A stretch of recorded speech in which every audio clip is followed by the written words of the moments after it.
History, in the broadest aspect, is a record of man's migration from one environment to another. The history of known battles that defined Europe to what it is today is an extensive one. At a certain moment in time, one of these battles was the first one. Which one this was is something we will probably never know. However, we can choose a starting point from where we will battle our way through the ages. With this prologue, that is exactly what we're going to do. In order to do this, we have to look back all the way to the year 5000 BCE, where we end up on a little speck of land in Germany, which today houses the town of Talheim. Back then, our modern countries and borders did not exist. It was just a matter of small villages that got erected throughout what we now call Europe. It is possible that some of these villages even got too close to each other, and where we once believed this period in history to be quite peaceful amongst the human race, it turned out in the end that this was probably not the case.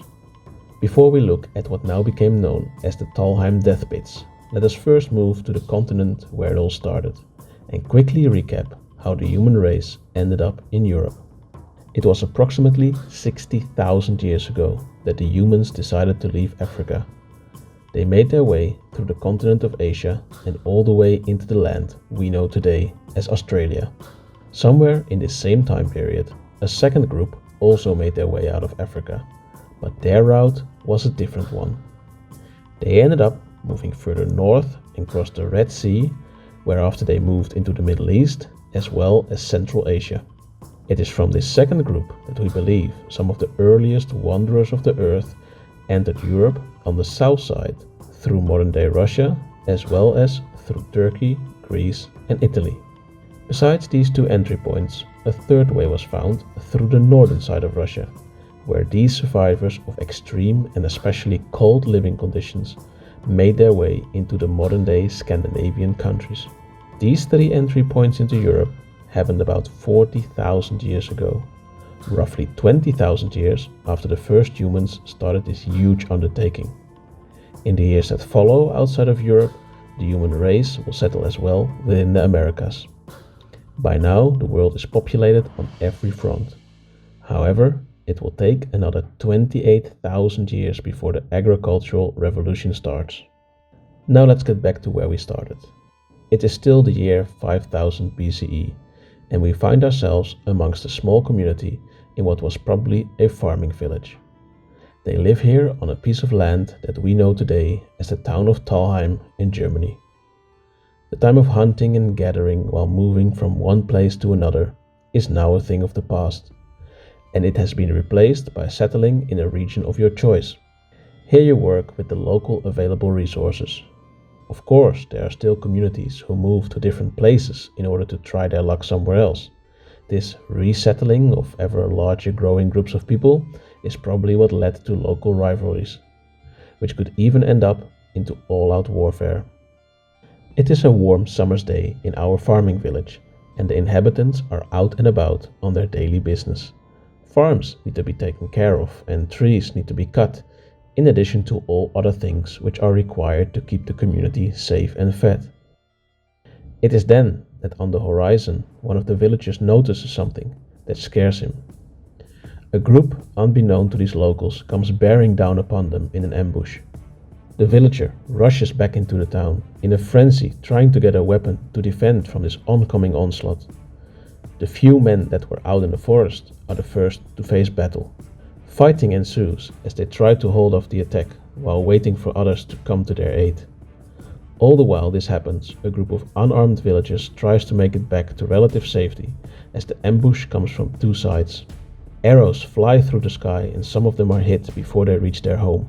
One of the defending woodsmen gets off a mean swing and down goes his enemy, but their numbers are too few, and soon after he himself falls to the ground. The initial defenders are now cut off from the village as the second group moves towards them. The invaders left the remaining villagers to flee into town and decided to take care of the armed defense first. Due to the surprise nature of it all, the villagers had no time to get organized. While the first defenders are failing to fight back their enemy, it seems that the situation is quickly becoming one-sided. From inside the town, another group of villagers finally managed to get weapons and have now gone on the attack. They rush outside but are too late to save the woodsman. One-on-one combat is now happening scattered all over the area, but still the local inhabitants lose ground and soon the invaders will be within the village. The sound of weapons clashing into each other comes ever closer towards the remaining unarmed villagers still within the town. Fighting continues till the last man is defeated in the middle of the village square.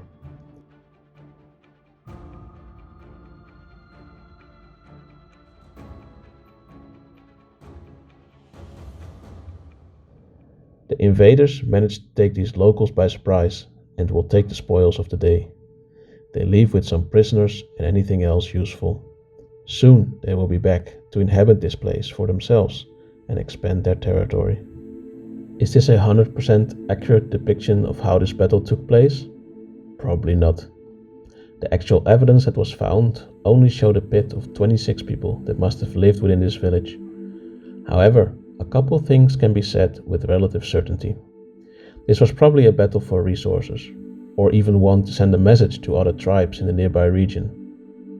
It was also evident from the remains that there was a lack of young females among the victims.